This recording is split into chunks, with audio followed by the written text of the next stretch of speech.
మీ ఎలాంటి వ్యాపార ప్రకటనలకైనా వెంటనే మా ఛానల్ సంప్రదించండి. అందరికీ నమస్కారం, నేను శిరీష. వీక్షిస్తున్న ప్రేక్షకులందరికీ శ్రీ పరాభవ నామ సంవత్సర ఉగాది శుభాకాంక్షలు. ప్రస్తుతం మనతో పాటు ఉన్నారు ప్రముఖ తంత్ర జ్యోతిష్యులు, జ్యోతిష్య రత్న, జ్యోతిష్య సామ్రాట్ చింతా రుక్మందర్రావు గారు. గురుగారితో మాట్లాడదాం. నమస్కారం గురుగారు. మాతృదేవోభవ, పితృదేవోభవ, ఆచార్య దేవోభవ. ఓం నమో మాందేశ్వరాయ నమః. అందరూ బాగుండాలి, అందరికీ అన్ని మంచి జరగాలి. గురుగారు, ముందుగా మీకు ఉగాది శుభాకాంక్షలు. సంతోషం అండి. మీకు మన ఛానల్ వీక్షిస్తున్నటువంటి ప్రేక్షకులకు, రెండు తెలుగు రాష్ట్రాల అందరూ ప్రజలకు కూడా శ్రీ పరాభవ నామ సంవత్సర ఉగాది శుభాకాంక్షలు. గురుగారు, ఉగాది అనగానే ప్రతి ఒక్కరికి గుర్తుకొచ్చేది ఫస్ట్ పంచాంగం, తర్వాత షడ్రుచులు. ఏ రుచి తగిలితే ఈ సంవత్సరం అంతా ఆ రుచి అలా ఉంటుంది మా లైఫ్ అని అంటూ ఉంటారు. అది పక్కన పెడితే పంచాంగం చూసుకుంటూ ఉంటారు. ఆదాయం ఎంత ఉంది, ఎలా ఉంది, ఎలాంటి జాగ్రత్తలు తీసుకుంటే మాకు ఈ సంవత్సరం అంతా కలిసి వస్తుందని. ముఖ్యంగా చూసుకుంటే మరి మీనరాశి వారికి ఈ నవగ్రహాల ప్రభావం ఈ సంవత్సరంలో ఎలా ఉంటుందంటారు? ఎలాంటి జాగ్రత్తలు తీసుకుంటే మీనరాశి వారికి సంవత్సరం అంతా బాగుంటుందంటారు? ఈ పరాభవ నామ సంవత్సరం ఉగాది నుంచి మీనరాశి వాళ్ళకి ఎలా ఉందో చెప్పుకునే ముందు, ప్రతి రాశి వాళ్ళకి లాగానే వీళ్ళకి కూడా ఈ సంవత్సరం మనకు ఆదాయం ఎంత, వ్యయం ఎంత, రాజ్యపూజ్యము, అవమానం అనేటువంటిది పంచాంగం ద్వారా పరిచయం అయ్యేటువంటి ఒక ప్రత్యేకమైన విషయము. వీళ్ళకు ఆదాయం 14, వ్యయం 11. అదేవిధంగా రాజ్యపూజ్యం 7, అవమానం 2. అంటే 2 విధాలుగా వీళ్ళకి బెనిఫిట్లో ఉన్నారన్నమాట. ఇక గ్రహస్థితిలో తీసుకుంటే జన్మంలో శని, జూలై తర్వాత శని వక్రిస్తాడు. వ్యయస్థానంలో రాహువు, ఈయన డిసెంబర్ తర్వాత 11వ స్థానంలోకి వెళ్తాడు. 4వ ఇంటి గురువు జూన్ 1 నుంచి 5వ స్థానానికి వెళ్తాడు. అదేవిధంగా డిసెంబర్ నుంచి కేతువు 5వ స్థానానికి వస్తాడు. ప్రధాన గ్రహాలు, దీర్ఘ సంచార గ్రహాలు యొక్క మార్పులు ఇలా ఉన్నాయి. అంటే శని గ్రహము జూలై నుంచి వక్రించడము రాశిలో వీళ్ళకి మంచిదే. ఎందుకంటే జన్మంలో శని ఉండడము అనారోగ్యము. అంటే జన్మం అంటే మనకి ఎవరు జన్మించింది? తల్లికి. జన్మనిచ్చిన తల్లికి తల్లి సమానులకు అరిష్టము జన్మలో శని వస్తే. వీళ్ళకు మొహం కూడా బ్లాక్గా మారిపోతుంది. పైకే వచ్చేస్తాడు శని అని అర్థం. జన్మ అంటే పైన ఉన్నాడు అని అర్థం.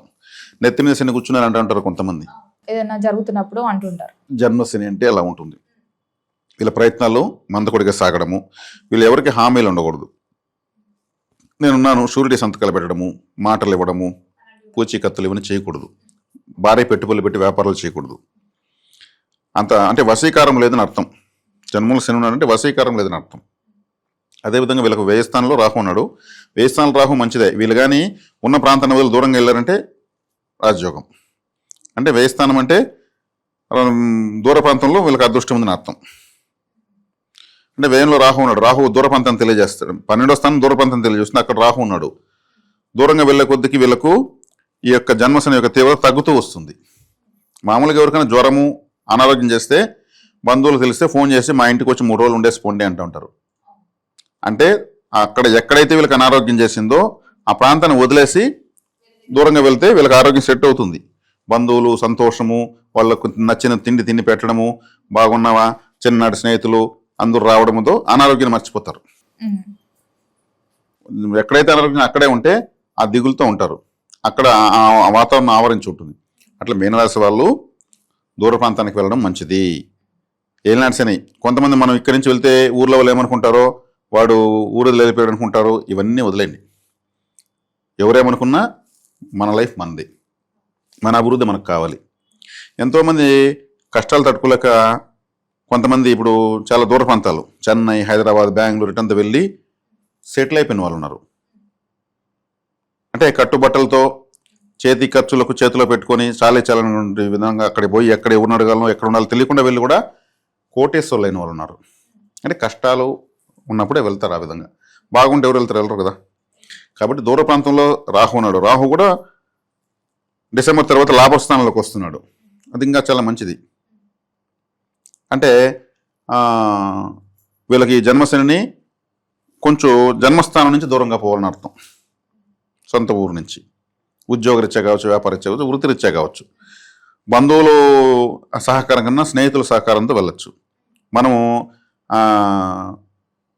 అయిన వాళ్ళ దగ్గర పోయి చేయి చాచకూడదని, అయిన వాళ్ళ పంచకి ఎప్పుడు చేరకూడదని చాలా ప్రెస్టేజెస్ ఉంటాయి. రేపు మన పరిస్థితులు బాగున్నప్పుడు మేము కాపాడాము, ఆ రోజు లేకపోతే మేము ఇచ్చాము, ఇవన్నీ వాళ్ళ లైఫ్ టైం దండోర వేస్తుంటారు.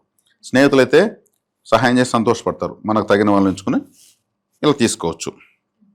ఇది జన్మశని ఉన్నప్పుడు దేహానికి అనారోగ్యము, దేహ అనారోగ్యము, దేహ కష్టము, జన్మనిచ్చిన తల్లికి మాతృ సమానులకు కష్టము నష్టము. అంటే ఒకవేళ వయసు అయిపోయినటువంటి తల్లిదండ్రులు ఉంటే కూడా, తల్లి ఉంటే కూడా ఆమె స్వర్గస్థురాలేదానికి అవకాశం ఉంటుంది. శని ఆయుష్కారకుడు కాబట్టి. వైద్య సేవ, ఔషధ సేవ కంపల్సరీ ఉంటుంది వీళ్ళకి. ఇప్పుడు దేహానికి తాకడ ఎక్కువ కాబట్టి ఆ దిష్టి తగులుతుంది అని అంటారు. కొంతమందికి జన్మంలో శని, వ్యయంలో రాహువు ఉన్నారు కాబట్టి వీళ్ళకు కొంతమంది బ్లాక్ మ్యాజిక్స్ అప్లై అయ్యేదానికి కూడా అవకాశం ఉంటుంది. అంటే టైం ఎక్కువగా బ్యాడ్గా ఉన్నప్పుడు శత్రువులు ఎవరున్నా అటువంటి ప్రయోగాలు నిజంగా చేయగలిగిన వాళ్ళని పట్టుకొని చేస్తే తగులుతాయి. అందరి వల్ల కాదు బ్లాక్ మ్యాజిక్స్ చేయాలంటే, అది చెప్పిన సులభము కాదు. అంటే మాకెవరో ఏదో చేశారని నమ్ముతూ ఉంటారు కదా, అది ఇట్లాంటి టైంలోనే జరుగుతాయి తప్పితే మిగిలిన సందర్భాల్లో జరగవు. అంటే ఐసోలేట్ అయిపోవాలి లైఫ్. ఐసోలేషన్ అంటే ఏమి, మన కరోనా వచ్చినప్పుడు ఒక వ్యక్తిని ఒక రూమ్లో పెట్టేస్తారు, ఇంకా అతనికి ఏమి ప్రపంచం తెలియకుండా పెట్టేస్తారు. ఎప్పుడో పోయి ఆ బొక్కలో ఏదో ఒక ఫుడ్ అటు పెట్టేసి వచ్చేస్తారు. అది ఐసోలేషన్లో పెట్టారు అతనండి. అతనికి బాహ్య ప్రపంచం సంబంధం లేకుండా చేస్తారు.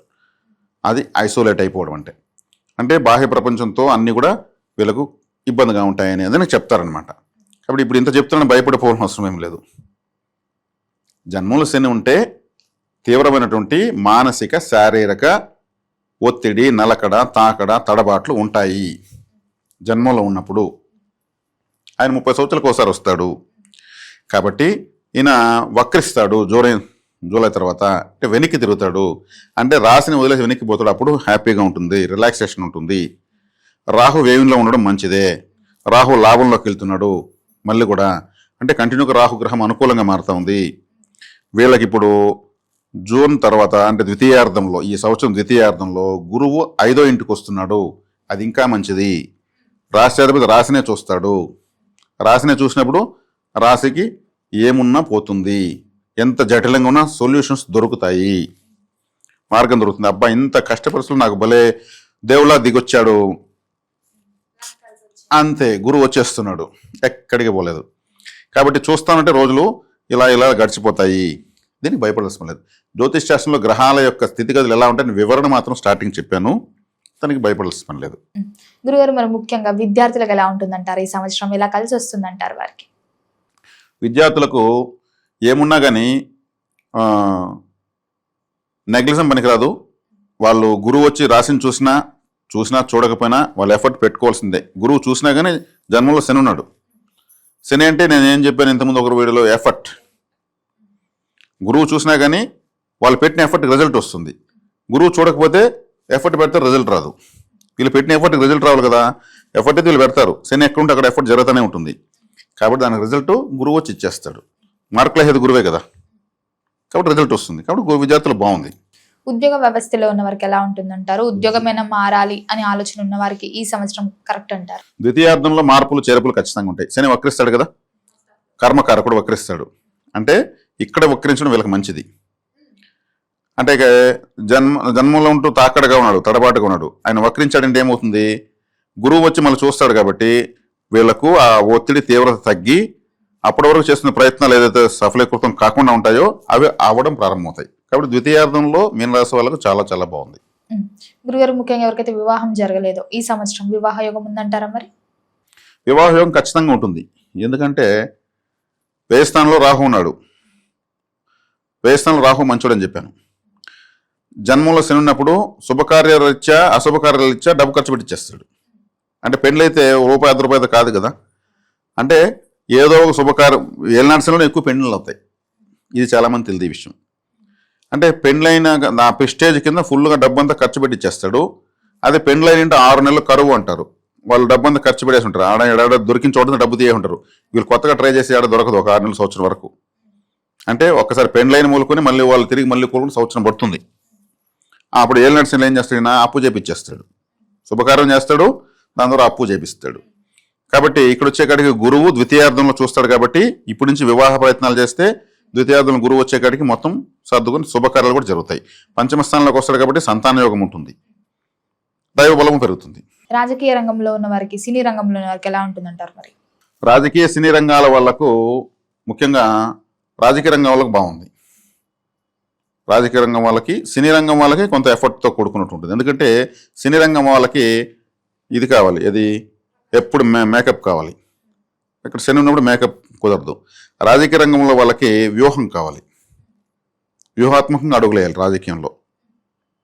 వాళ్ళది మాస్ యాంగిల్, వీళ్ళది క్లాస్ యాంగిల్. కాబట్టి జన్మలో శని ఉన్నప్పుడు సినీ అవకాశాలు కొంచెం క్లిష్టంగా ఉంటాయి. ఒకవేళ వీళ్ళకి సులభంగా వచ్చినా కానీ సక్సెస్ రేషియో, అంటే సినిమా హిట్ అయితే కదా మళ్ళీ కూడా సక్సెస్ ఉంటుంది, నెక్స్ట్ అవకాశం వస్తుంది, ఇట్లాంటివి తగ్గుతాయి. అదే రాజకీయంలో వాళ్ళకి రాహు వేయిన్లో ఉన్నాడు. రాహు వేయిన్లో ఉన్నాడు కాబట్టి రాహు వేయిన్లో యోగిస్తాడని చెప్పాను.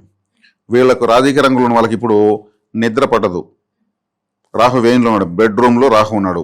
రాహు అంటే వ్యూహం. పడుకొని కళ్ళు మూసుకొని ఉంటారు, తెల్లవారి వరకు వ్యూహాలు ఆలోచిస్తారు. ఏం చేయాలి, ఏం చేయకూడదు. నేను రాత్రికి ఆలోచించుకుని పిల్లలకు చెప్తానంటారు కదా, రాత్రికి నిద్రపోయే టైంలో ఏం ఆలోచిస్తావు అంటే, నేను పనుకున్నప్పుడే నా బుర్ర పనిచేస్తా ఉందని అర్థం. రాహు అక్కడున్నాడు. రాహు అంటే వ్యూహాలు, ప్లానింగ్, కన్నింగ్, స్కెచ్లు, షార్ట్ కట్ మెథడ్స్. కాబట్టి రాహు బెడ్రూమ్ ఉన్నాడు కాబట్టి వీళ్ళు నిద్రపోతూ ఆలోచిస్తారు. కాబట్టి రాజకీయం బాగుంది. గృహయోగం, వాహన యోగం ఉందంటారా? గృహ వాహన యోగాలు ఉన్నాయి, వాటికేమీ ఇబ్బంది లేదు. అప్పు చేసినా ఇల్లు కట్టడము, ప్లాట్ కొనడము, వెహికల్ కొనడము. రాజకీయ యోగం బాగున్నప్పుడు వాళ్ళు వెహికల్ లేకుండా ఎడే పోరు. ఒక 100 వాహనాలతో పలానా క్యాండిడేట్ లోపల అరెస్ట్ అయినటువంటి వ్యక్తి దగ్గర ములాఖాత్కి వెళ్తున్నాడు, ఒక రాజకీయ నాయకుడు అరెస్ట్ అవుతాడు, ఆయన పరామర్శించని 100 వెహికల్స్లో పోతారు. అంటే 100 వెహికల్స్ లోపల పంపించరు, ఆయన నిలబడేస్తారు. లోపల పోతే ముగ్గురే, కానీ ఈయన పోయింది మాత్రం 100 వాహనాలతో అంటారు. కాబట్టి వాహన యోగం ఉంది. గురుగారు ముఖ్యంగా విదేశాలకు వెళ్ళాలని చూస్తుంటారు కదా, మరి విదేశీ యోగం ఉందంటారా? అద్భుతంగా ఉంది. నేను అందుకే చెప్పాను వీళ్ళు దూరంగా వెళ్ళడం మంచిది. స్టార్టింగే చెప్పాను వీళ్ళు దూరంగా వెళ్తే బాగుంటుంది. కాబట్టి విదేశీ యోగం ఉంటేనే ఇక్కడ నేను అది చెప్పాను. గురుగారు ముఖ్యంగా మీనరాశి వారికి ఈ సంవత్సరం ప్లస్ మైనస్ ఏంటంటారు? ఏది చేస్తే బాగుంటుంది అంటారు ఈ సంవత్సరం అంతా? వీళ్ళు మైనస్ వచ్చేకాడికి ఎవరికి హామీలు ఉండకూడదు. షూరిటీ సంతకాలు పెట్టడము, నీకెందుకు నేనుండాను, నేనున్నా నీకేం భయం లేదనడము, ఇవన్నీ నెత్తిన గుడ్డ 2x2 జాకెట్ అంటారు కదా, వైట్ కలర్ నెత్తినేసుకున్నట్టు, అవి చేయకుండా ఉండడము శ్రీరామ రక్ష. ఎవరికి వీళ్ళు హామీలు ఉండకూడదు. ఇంట్లో చెప్పి చేయాలన్నీ. ఎందుకంటే బయట పోయేసి ఎవరో పొగిడే కాడికి మహానుభావ మీరే అంత ఎక్కడికి అభయం ఇచ్చేస్తారు. అది నష్టం వస్తుంది. లేటుగా ఇంట్లో తెలుస్తుంది, అప్పుడు వాళ్ళు బ్యాండ్ మేళం వాళ్ళు కొడతారు. కాబట్టి ఇంట్లో చెప్పి చేయాలి. నేను ఇంట్లో మాట్లాడుకుని చెప్తానని చెప్పాలి. వాళ్ళు ఏమనుకుంటారు, ఇతను భార్యకు భయపడుతున్నాడు అనుకుంటారు. సేఫ్ అయ్యేదో అవుతాం కదా. అంటే భార్యకు భయపడకుండా ఎవరికి భయపడాలి? భార్యకు భయపడాలి, భార్య భర్తకు భయపడాలి. న్యాయమైన విషయాలకు ఒకరికొకరు భయపడాలి. అయ్యో నా భార్య అరుస్తుంది, నేను తప్పు చేస్తే అనే భయం భర్తకు ఉండాలి. నేను తప్పు చేస్తే నా భర్త అరుస్తాడనే భయం ఉండాలి. నేనేది నా భార్యకు భయపడేది, నేనేది నా భర్తకు భయపడేది అంటే ఇంకేంటికి మీరు పెళ్లి చేసుకున్నది? ఎవరైనా ఏ రాసుల వాళ్ళైనా సరే. కాబట్టి ఈ టైం బాగాలేనప్పుడు నేను ఏమంటే ఇంట్లో చెప్పుకుని ఏమి చేయను అని చెప్పేసి రావాలి. ఆ విషయంలో వాళ్ళకి చెప్పేయాలి, ఈ మంచి పని చేసావు, లేకపోతే మనం ఎక్కడ పోయేది అనేటువంటి అండర్స్టాండింగ్లో భాగంగానే ఒకరికొకరు భయపడాలి, ఒకరినొకరు గౌరవించుకోవాలి. అంతేగాని భార్యకు భయపడితే మనిషి కానట్టు, భర్త కానట్టు, భర్తకు భయపడితే ఒక స్త్రీ కానట్లు జనాలు ఎన్నన్నా మసిబూడి మరడిగా చేస్తారు. కానీ సంసారాల్లో ఒకరికొకరికి భయభక్తులు, గౌరవాలు, భయభక్తులు ఎలా ఉంటాయి, గౌరవాలు అట్టే ఉండాలి, ఆఫెక్షన్లు అట్టే ఉండాలి. అదే సంసారం అంటే. కాబట్టి ఇవి దృష్టిలో పెట్టుకుని పోగలిగితే మీనరాశి వాళ్ళకి అద్భుతంగా ఉంటుంది. గురుగారు ముఖ్యంగా కొత్త సంవత్సరం కాబట్టి చాలా మంది కొత్తగా ఏదైనా వ్యాపారం పెట్టుకుందాం అనుకుంటుంటారు. మరి ఈ మీనరాశి వారికి ఈ సంవత్సరం పెట్టుకోవచ్చు అంటారా? పెట్టుకుంటే ఎలాంటి బిజినెస్ పెట్టుకుంటే వీళ్ళకి కెరియర్ బాగుంటుంది అంటారు? నేను స్టార్టింగే చెప్పాను, పెట్టుబడులు భారీగా పెట్టకూడదు. జన్మంలో శని ఉన్నాడు, దానికి తగినట్టు ఫలితం వస్తే వస్తుంది, లేదంటే లేదు. ద్వితీయార్థంలో ఇప్పుడు పెట్టిన పెట్టుబడులు ఓపిక అయిపోవాలి. ఇప్పుడు ఒక వ్యాపారం స్టార్ట్ చేసినాక 6 నెలలు వ్యాపారం జరగకపోయినా మెయింటెనెన్స్ పెట్టుకుని కూర్చోవాలి. వ్యాపారంలో 6 నెలలు బోనీనే జరగలేదు అనుకుని వ్యాపారం పెట్టుకునేయాలి. రెంటు, కరెంట్ ఛార్జీ, మెయింటెనెన్స్ పెట్టుకునేయాలి. అంటే 6 నెలలకు ఏమవుతుంది, అడ్రస్ అయిపోతుంది. సో దారిలో పోతే ఒక షాప్ ఉంది అని అందరికి తెలిసిపోతుంది. ఈ 6 నెలలు వ్యాపారం జరిగినా జరగకపోయినా. 6 నెలల తర్వాత మనకు గురుబలం వచ్చేస్తుంది కదా, గురువు 5లోకి వచ్చి రాశిని చూస్తాడు కదా, అప్పుడు క్లయింట్స్ స్టార్ట్ అయిపోతారు. రెగ్యులర్గా వచ్చేవాళ్ళు, మంత్లీ శాలరీస్ వాళ్ళు, వీళ్ళు చేసే వ్యాపారానికి కావాల్సిన కన్జ్యూమర్స్ దొరుకుతారు. అంటే ఈ పెట్టిన రోజు నుంచే క్యూలో జనాలు నిలుచుకోరు. ఇప్పుడు శని లగ్నంలో ఉన్నాడు, వశీకరం తక్కువ ఉంది. వశీకరం కలగాలంటే ఒక కాంతి పడాలి రాశిపైకి. ఆ కాంతి గురువు రూపంలో జూన్ తర్వాత పడతా ఉంది. అప్పటి వరకు ఓపిక కూర్చోవాలి. వ్యాపారం జరగకపోయినా జరిగిన. రైతులకు ఎలా ఉందంటారు మరి? రైతులకు జన్మలోని శని జలరాశి కాబట్టి బాగా కష్టపడతారు, గిట్టుబాటు దొరకపోవచ్చు. శని బాగా కష్టపెట్టి ఫలితం తక్కువ ఇస్తాడు. మామూలుగా జనరల్గా పిసనార గ్రహం శనేశ్వరుడే. ఎవరన్నా కొసరు ఇస్తున్నారంటే వాళ్ళకి శని గ్రహము అనుకూలంగా లేదని అర్థం, పిసనార్లు అవుతారు. కాబట్టి ఈ శని రైతులకు ఈ సంవత్సరం అది చేసిన కష్టం నీటి పాలు అంటారు కదా, ఈ నుండి జలరాశిలో ఉన్నాడు. అంటే పంటలు మునిగిపోతాయి కదా నీటి పాలు, వర్షాలు వచ్చి గిట్టుబాటు ధర రాదు, ప్రభుత్వం కొనదు, ఇట్లా. కాబట్టి జలరాశిలో శనేశ్వరుడు ఉంటే వ్యవసాయకారకుడు మీనరాశిలోనే ఉంటే అప్పుడు వీళ్ళు కొంత గిట్టుబాటు దొరకపోవచ్చు. జాగ్రత్తగా వర్షాలను అంచనా వేసుకుని పంటలు వేసుకోవడం బెటర్. గురుగారు, మరి మొత్తం మీద ఈ సంవత్సరం అంతా మీనరాశి వారు అందరికీ బాగుండాలంటే ఏ దైవాన్ని పూజించమంటారు, ఎలాంటి పరిహారాలు చేసుకోవచ్చు అంటారు? మీనరాశికి కుటుంబ స్థానము, ధనస్థానము మేషరాశి. మేషం 2వ స్థానం అంటే ధనస్థానం, క్యాష్. ఈ క్యాష్ అనేది మేషరాశి పైన ఆధారపడి ఉంటుంది. మామూలుగా మేషరాశి ఎవరికి పని చేయదు. మేషరాశి ఏ రాశి వాళ్ళకు పని చేయదు. మేషరాశి వాళ్ళకే పనిచేయదు, వాళ్ళ రాశి వాళ్ళకే పనిచేయదు. వృషభ రాశి వాళ్ళకి పనిచేయదు, ఏ రాశి వాళ్ళకి పనిచేయదు. కానీ ఆ రాశి నుంచి ఎన్నో స్థానం అవుతుందో ఆ స్థానానికి సంబంధించిన ఫలితాలు రావు. ఇప్పుడు వీళ్ళ కుటుంబ స్థానము ధనస్థానము అయింది. వీళ్ళ కుటుంబ స్థానంలో ఏదో ఒక లోకులు ఉంటాయి, అండర్స్టాండింగ్స్ తక్కువ ఉంటాయి. అందుకే నేను కుటుంబ పరంగా ఒకరికొకరు భయపడాలి, ఒకరికొకరు గౌరవించుకోవాలని చెప్పిందని కారణము 2వ రాశి అయినటువంటి మేషమే వీళ్ళకి పని చేయదు కాబట్టి. కానీ పని చెయ్యాలి అంటే ఏం చేయాలి, డబ్బు రావాలి అంటే ఏం చేయాలి అంటే, మేషరాశి అంటే ఒక కొండ, ఒక పర్వతము, తల. ఇప్పుడు ఇదంతా ఒక పర్వతం అనుకుంటే ఈ పర్వతానికి శిఖర భాగం ఇది. అంటే ఒక కొండ పైన ఉన్నటువంటి మేషరాశికి కుజుడు రాష్ట్రాధిపతి. కుజుడికి అధిష్టాన దేవత ఎవరు? సుబ్రహ్మణ్య స్వామి. పర్వతం పైన ఉన్నటువంటి సుబ్రహ్మణ్య స్వామి టెంపుల్స్కి వెళ్ళి రావాలి. పర్వతం పైన ఉన్నటువంటి పళని, తిరుపరగుండ్రం, పలముదిరి సోలై, స్వామిమలై, తిరుత్తని, ఇవన్నీ కొండలపైన సుబ్రహ్మణ్య స్వామి ఆలయాలు. ఈ ఆలయాలకు వెళ్ళొస్తా ఉంటే వీళ్ళకి ధన సంపదలు బాగుంటాయి, వైఫ్ అండ్ హస్బెండ్ అండర్స్టాండింగ్స్ బాగుంటాయి. తిరుత్తని వెళ్ళొస్తే వివాహ సమస్యలు, వైఫ్ అండ్ హస్బెండ్ సమస్యలు తీరుతాయి. పళనికి వెళ్ళొస్తే అన్నదమ్ముల సమస్యలు తీరుతాయి. తిరుపరగుండ్రం వెళ్ళొస్తే మానసిక సమస్యలు, తలనొప్పి, ఇట్లాంటివి, కిడ్నీస్ ప్రాబ్లం ఇవన్నీ తీరుతాయి. పలముద్ర సోలైకి వెళ్ళొస్తే సంతాన సమస్యలు తీరుతాయి. అంత పర్వతాలపైన ఉన్నారు సుబ్రహ్మణ్య స్వామి. ఈ రాశి యొక్క అంటే ఇక్కడ భరణి, కృతిక నక్షత్రాలు ఉన్నాయి. సుబ్రహ్మణ్య స్వామి పుట్టింది కృతిక నక్షత్రం రోజు. కృతిక నక్షత్రంలో పుట్టాడు ఆయన. సుబ్రహ్మణ్య స్వామి యొక్క జన్మ నక్షత్రం కృతిక. ఆ నక్షత్రం ఈ దీంట్లోనే ఉంది. కాబట్టి వీళ్ళు భరణి నక్షత్రం రోజు, కృతిక నక్షత్రం రోజు వెళ్ళి రావడంతో వీళ్ళు వస్తూ ఉంటే చాలా, అంతే. ఇంకా జ్యోతిషం అవసరం లేదు వీళ్ళకు. డబ్బులు ఇచ్చేటువంటి పాయింట్ పట్టించాము ఇప్పుడు, కావాల్సిన డబ్బులే కదా. కాబట్టి వీళ్ళకి అద్భుతంగా ఉంటుంది. కొండపైన ఉన్నటువంటి సుబ్రహ్మణ్య స్వామి ఆరాధన అంటే తలపైన ఉన్నటువంటి సుబ్రహ్మణ్య స్వామి అర్థం. ఈ తల మేషరాశి అంటే, కాబట్టి దానిపైన ఉన్నటువంటి సుబ్రహ్మణ్య స్వామి వీళ్ళు రావడం వీళ్ళకు ఎప్పటికీ సరే ధన సంపదలు బాగుంటాయి. గురుగారు, మొత్తం మీద ఈ సంవత్సరంలో మీనరాశి వారికి ఎలా ఉండబోతుంది, ఎలాంటి జాగ్రత్తలు తీసుకోవాలి, ఎలాంటి పరిహారాలు చేసుకోవాలో తెలియజేసినందుకు ధన్యవాదాలు. ధన్యవాదాలు.